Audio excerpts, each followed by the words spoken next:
Hi hello friends, എല്ലാ കൂട്ടുകാർക്കും മൗനരാഗത്തിൻ്റെ ഇന്നത്തെ റിവ്യൂയിലേക്ക് സ്വാഗതം. അങ്ങനെ നമ്മുടെ കല്യാണിയുടെ അരികിൽ ബൈജു വന്നിട്ട് പറയുന്നുണ്ട്, കല്യാണി എത്രയും വേഗം നീ ഹോസ്പിറ്റലിലേക്ക് വാ, നിന്റെ അച്ഛന് അറ്റാക്കിൻ്റെ പ്രശ്നം വന്നിട്ട് അവിടെ ഹോസ്പിറ്റലിലാണെന്ന് പറയുമ്പോൾ അപ്പോൾ തന്നെ കല്യാണി ആകെ ടെൻഷൻ അടിക്കുന്നുണ്ട്. എന്തായാലും അമ്മയോട് യാത്ര പറഞ്ഞിട്ട് പോയിട്ട് വരാം എന്ന് പറഞ്ഞിട്ട് അവിടെ നിന്നും ഇറങ്ങുകയാണ്. എന്തായാലും ബൈജുവിനോട് ആ സമയത്ത് ചോദിക്കുന്നുണ്ട്, അച്ഛന് വേറെ കുഴപ്പമൊന്നുമില്ലല്ലോ ബൈജു എന്ന് ചോദിക്കണേ, ഇല്ല എന്ന് പറയുന്നുണ്ട്.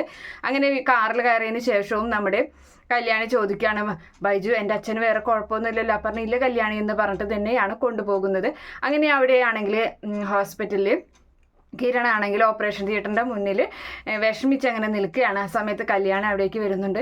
എന്താ കിരണേട്ട, എന്താ പറ്റിയതെന്ന് ചോദിക്കുന്നുണ്ട്. അപ്പോൾ ഓപ്പറേഷൻ തിയേറ്ററിൻ്റെ ഫ്രണ്ടിൽ നിൽക്കണം കാണുമ്പോൾ ഇത് ഓപ്പറേഷൻ തിയേറ്റർ അല്ലേ, ഹാർട്ട് അറ്റാക്ക് വന്ന ആളെ ICUവിലേക്കല്ലേ കയറ്റേണ്ടത്, ഇതെന്താ ഇവിടെ എന്ന് ചോദിക്കുകയാണ്. അപ്പോൾ കിരൺ പറയുന്നുണ്ട്, കല്യാണി ഞങ്ങൾ നിന്നോട് നുണ പറഞ്ഞതാണ് ബൈജു, അച്ഛന് അറ്റാക്കാണെന്ന് നുണ പറഞ്ഞതാണ് നിന്നെ ഇങ്ങോട്ട് വരുത്തിക്കാൻ വേണ്ടിയിട്ട്.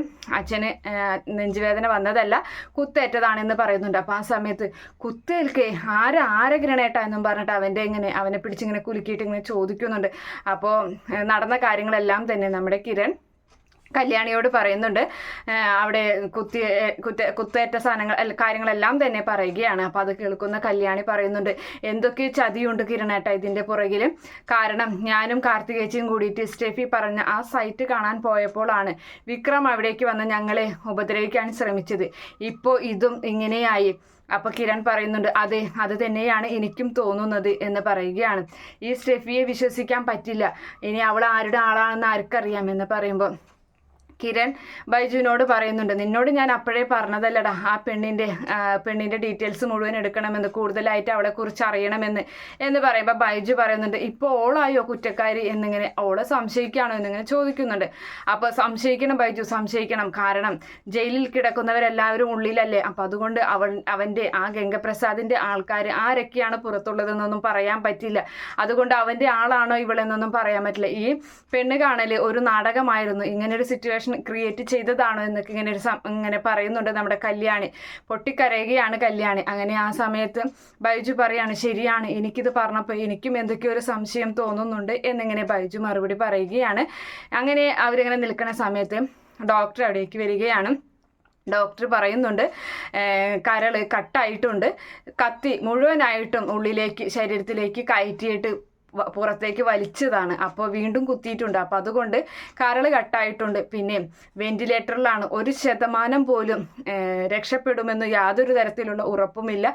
ഞങ്ങളുടെ പരമാവധി നോക്കാം, ഒരു മേജർ സർജറി തന്നെ വേണ്ടി വരും, ഞങ്ങളുടെ പരമാവധി എന്തായാലും നോക്കാം, പ്രാർത്ഥിക്കുക എന്നൊക്കെ പറഞ്ഞങ്ങനെ ഡോക്ടർ അവിടെ നിന്നും പോവുകയാണ്. കല്യാണിയാണെങ്കിൽ പൊട്ടിക്കരയുകയാണ് ചെയ്യുന്നത്.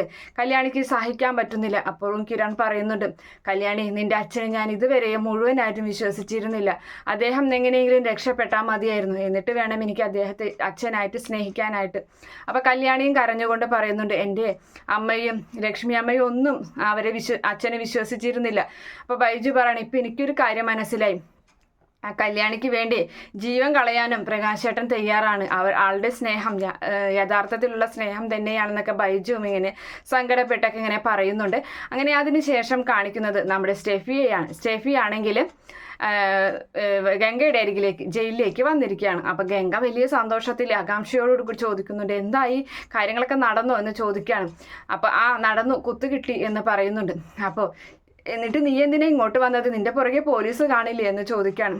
കുത്ത് കിട്ടിയെന്നുള്ളത് സത്യം തന്നെയാണ്, പക്ഷെ കുത്ത് കിട്ടിയത് കിരണിനല്ല, അവനുണ്ടല്ലോ അയാൾ, ആ കല്യാണിയുടെയും കിരണിൻ്റെ ഒക്കെ ഡ്രൈവറായിട്ട് നിൽക്കുന്ന നിന്റെ കൂടെയുള്ള ആ വിക്രത്തിൻ്റെ അച്ഛൻ, അയാൾ ഇടയിൽ കയറി മരുമകനെ കുത്താൻ വന്ന മരുമകൻ സ്നേഹം കാണിക്കാൻ വേണ്ടിയിട്ട് അയാൾ മരുമകനെ തട്ടിമാറ്റി മുന്നിൽ കയറി നിന്നു.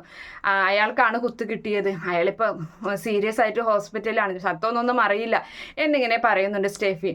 അപ്പോൾ ആ സമയത്ത്, നീ എന്ത് വർത്താനാടി പറയുന്നത്, ഞാൻ ആകെ പ്രതീക്ഷിച്ചിരിക്കുകയായിരുന്നു എന്ന് പറയുമ്പോൾ നമ്മളുടെ ആളുകൾ ഇത്തിരി കൂടി ഒന്ന് ജാഗ്രത ആവേണ്ടതായിരുന്നു, അത് അവർ ചെയ്തില്ല, അതുകൊണ്ട് പറ്റിയതാണ്. നിന്നെ ഇപ്പോൾ അവർക്ക് സംശയമില്ലേ എന്ന് ചോദിക്കുന്നുണ്ട് ഗംഗ. പിന്നെ ഉണ്ടാവാതിരിക്കോ, ഇപ്പം 2ാമത്തെ പ്രാവശ്യമല്ലേ ഓരോ അപകടങ്ങൾ വരുന്നത്, അപ്പം നീ മാറി നിൽക്കുന്നത് നല്ലതാണ്, എന്തായാലും നിന്റെ പുറകെ പോലീസ് ഉണ്ടാവും, കുത്തേറ്റതല്ലേ എന്തായാലും എന്ന് പറയുമ്പോൾ അത് ഞാൻ എന്തെങ്കിലുമൊക്കെ പറഞ്ഞ് ശരി, ഞാൻ രക്ഷപ്പെട്ടോളാം, എനിക്കിപ്പോൾ അവൻ മരിക്കാത്തതിലുള്ള വിഷമം മാത്രമേ ഉള്ളൂ. ഇനി എന്തായാലും അങ്ങനെയെങ്കിൽ അങ്ങനെ നടന്ന് പോട്ടെ, ഇനിയിപ്പം ഞാൻ ജയിലിൽ നിന്ന് പുറത്തിറങ്ങുമ്പോൾ അവനെ നോക്കിക്കോളാം, അവൻ്റെ കാര്യം, അവനെ കൊല്ലാൻ ഞാൻ ഞാൻ തന്നെ ഇറങ്ങേണ്ടി വരും എന്ന് ഗംഗ പറയുമ്പോൾ, നീ പറഞ്ഞത് ശരിയാണ്, ആ കല്യാണിക്കും കിരണിനും ദൈവത്തിൻ്റെ എന്തോ ഒരു കൈകൾ അവരെ ചുറ്റുമുണ്ട്, അതുകൊണ്ടാണ് എപ്പോഴെപ്പോഴും ഇങ്ങനെ സംഭവിക്കുന്നത് എന്നൊക്കെ പറഞ്ഞ് സ്റ്റെഫി അങ്ങനെ അവിടെ നിന്ന് അതൊക്കെ പറഞ്ഞ് പോവുകയാണ്.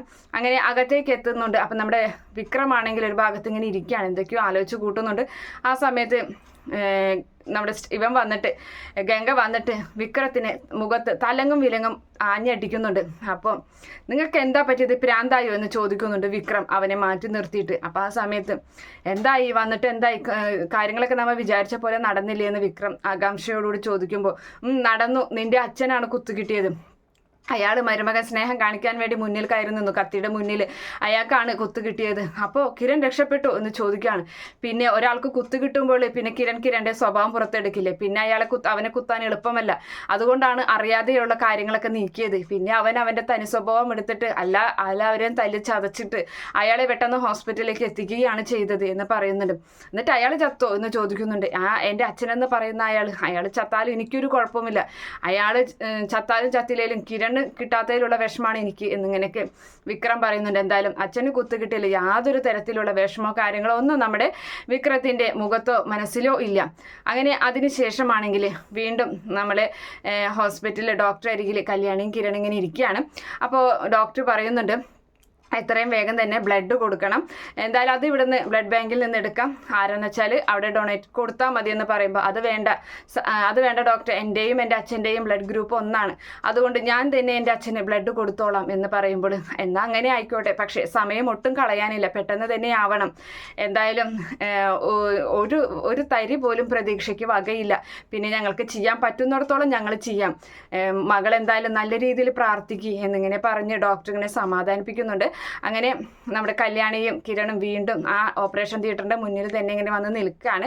അവർ തൻ്റെ അച്ഛനെ കുറിച്ച് തന്നെയാണ് സംസാരിക്കുന്നത്.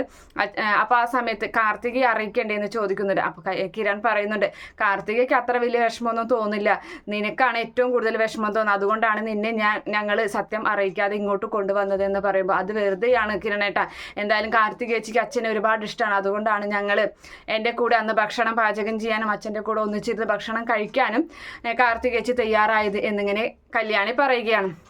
എന്തായാലും ഞാനൊന്ന് വിളിച്ച് പറയാമെന്ന് ബൈജു പറയുമ്പോൾ, എന്നാൽ ശരി നീ വിളിച്ച് പറയുമെന്ന് പറയാണ്. അങ്ങനെ കാർത്തികയ്ക്ക് വിളിക്കുന്നുണ്ട്.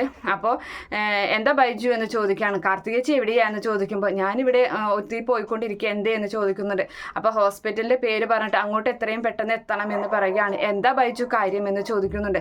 അപ്പോൾ അതിവിടെ വന്നിട്ട് പറയാം ചേച്ചി, അപ്പോൾ ഇപ്പോൾ എവിടെയാണ്, പെട്ടെന്ന് എത്തില്ലേ എന്ന് ചോദിക്കുമ്പോൾ, ഞാൻ ഹോസ്പിറ്റലിൻ്റെ അടുത്ത് തന്നെയുണ്ട്, ഞാൻ എന്നാൽ ഉടനെ തന്നെ എത്താമെന്നും പറഞ്ഞിട്ട് നമ്മുടെ കാർത്തിക ഫോൺ കട്ട് ചെയ്യുകയും ചെയ്യുകയാണ്. ആ ഒരു ബൈജു ഇവരെ അറിയിക്കുകയും ചെയ്യുന്നുണ്ട്. പെട്ടെന്ന് തന്നെ കാർത്തികേച്ചി വരാമെന്ന് പറഞ്ഞിട്ടുണ്ടെന്ന് പറയുകയും ചെയ്യുകയാണ്. അതിനുശേഷമാണെങ്കിൽ അവിടെ ഓപ്പറേഷൻ തിയേറ്ററിൽ നിന്നും ഒരു സിസ്റ്റർ വന്നിട്ട് പറയുകയാണ്, കല്യാണി ബ്ലഡ് കൊടുക്കാൻ ബ്ലഡ് ബാങ്കിലേക്ക് വന്നോളൂ എന്ന് പറയുകയാണ്. അപ്പം ശരി എന്നും പറഞ്ഞിട്ട് വേഗം തന്നെ കല്യാണി ആ സിസ്റ്ററുടെ കൂടെ പോകുന്നുണ്ട്. അങ്ങനെ മാസ്ക് ഒക്കെ വെച്ചിട്ട് അവളിങ്ങനെ ബ്ലഡ് കൊടുത്തുകൊണ്ടിരിക്കുകയാണ്, അവളുടെ ബ്ലഡ് ഇങ്ങനെ എടുത്തുകൊണ്ടിരിക്കുന്നുണ്ട്. അതേ സമയത്ത് അവളുടെ കയ്യിൽ ഇങ്ങനെ ഒരു ബോളൊക്കെ ഉണ്ട്. അപ്പോൾ എന്തായാലും ആ ഒരു നമ്മുടെ കല്യാണിയുടെ ശരീരത്തിൽ നിന്നും ബ്ലഡ് എടുക്കുന്ന ഭാഗം കാണിച്ചിട്ടാണ് ഇന്നത്തെ എപ്പിസോഡ് അവസാനിക്കുന്നത്. എന്തായാലും ഈ റിവ്യൂ ഇഷ്ടപ്പെടുകയാണെങ്കിൽ ഈ ചാനലൊന്ന് സബ്സ്ക്രൈബ് ചെയ്ത് സപ്പോർട്ട് ചെയ്യുക. Okay friends, bye, thank U.